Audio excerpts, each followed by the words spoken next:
الحمدللہ وحدہ والصلاة والسلام علی نبی بعدہ اما بعد فاعوذ باللہ من الشیطان الرجیم بسم اللہ الرحمن الرحیم وما لکم الا تنفقوا فی سبیل اللہ وللہ میراث السماوات والارض لا یستوی منکم من انفق من قبل الفتح وقاتل صدق اللہ العظیم قال النبی صلی اللہ علیہ وسلم لو طلعت الشمس قط الا بجنبتیها ملکان یقولان اللہم عجل لمنفق خلفا وعجل لممسک تلفا وعن حدیث متفق علیہ من البخاری والمسلم عدی بن حاتم من استطاع منکم ان یستتر من النار ولو بشق تمرہ رب اشرح لی صدری ویسر لی امری واحلل عقدۃ من لسانی یفقہوا قولی۔ ان قرآن مجید کی آیات میں کہ تم کو کیا ہو گیا ہے کہ اللہ کی راہ میں مال خرچ نہیں کرتے، اور نبی پاک صلی اللہ علیہ وسلم کی حدیث میں ہے کہ جو سورج صبح شام طلوع غروب کرتا ہے اس کے کناروں پر دو فرشتے کھڑے ہوتے ہیں اور وہ یہ دعا دے رہے ہوتے ہیں کہ اے اللہ جلدی کر اس کو بدلہ دے جو اللہ کی راہ میں خرچ کرتا ہے، اور اے خدا جلدی کر اس شخص کو بدلہ دے تلف کرنے کا جو مال کو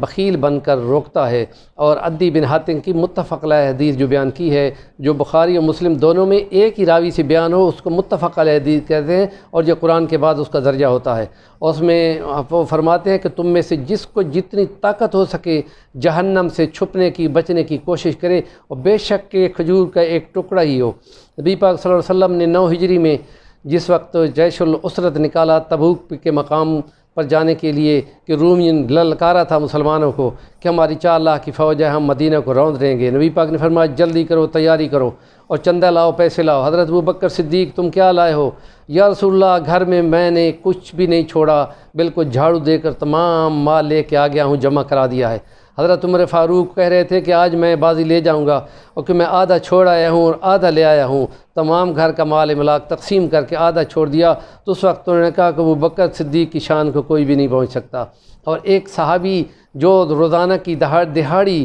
وہ اس نے فصلوں میں سے جو کھجور کی فصلوں کی مزدوری ہوتی ہے وہ اس نے کمائی اور وہ لے کے فوراً حاضر ہو گیا۔ نبی پاک نے فرمایا کھجور کے ڈھیر پر اس کو پھیلا کر کھنڈا دو کہ اس مٹھی بھر کھجور کی جو وقت اور جو قیمت خدا کے ہاں کے ہے، بعد میں آنے والے اگر وہ پہاڑ جتنا سونا بھی خرچ کر دیں تو اس کے اس نیت کے کمال کو نہیں پہنچ سکتے۔ تو مال کو خرچ کرنا، اللہ کی راہ میں دینا اللہ کو بہت زیادہ پسند ہے کہ اللہ پاک ہی نے مال دیا ہے اور اس کی راہ میں دیا جائے، اس کو کہتے ہیں جہاد، مال کا جہاد۔ تو جو شخص جان کے ساتھ حاضر ہو سکتے ہیں اپنے گھوڑے اور اسلحہ لے کر وہ خود ہوتے تھے، اور اگر جو نہیں پہنچ سکتا تھا تو وہ مال کے ذریعے سے گھوڑا بھی مہیا کرے، سامان بھی مہیا کرے، تو ان مالداروں کے لیے وہاں پر اپیل تھی۔ تو اس لیے حضرت عدی بن حاتم نے فرمایا کہ جہنم سے بچنے کے لیے اگر ایک کھجور کا ٹکڑا بھی مال اللہ کی راہ میں دینا پڑے تو جہنم سے بچنے کے لیے بہت زیادہ ضرورت ہے۔ اور یہ مال کا خرچ کرنا اس کو کہتے ہیں انفاق فی سبیل اللہ، اور یہ نفلی ہو تو صدقات ہیں اور واجبی ہو تو یہ زکوٰۃ ہے۔ اور اس لیے ہم نے پہلے بھی عرض کیا تھا کہ واجبی بتا کر دینی چاہیے اور نافلی جو ہے وہ اللہ کی رضا کے لیے دینی چاہیے، کسی کو بتانے کی کیا ضرورت ہے۔ لوگوں کو اندازہ ہو جاتا ہے کہ فلاں نے دیا ہوگا، لیکن نیت کو خدا پہنچتا ہے، دائیں ہاتھ دے اور بائیں ہاتھ کو پتہ بھی نہ چلے۔ نیکی کی باتوں کو ابلاغ کریں اور جو نیکی کی بات کو آگے پہنچاتا ہے اس کو برابر حصہ ملتا ہے۔ ہمارے چینل کو سبسکرائب کریں، جزاکم اللہ احسن الجزا، اور فارورڈ بھی کریں اور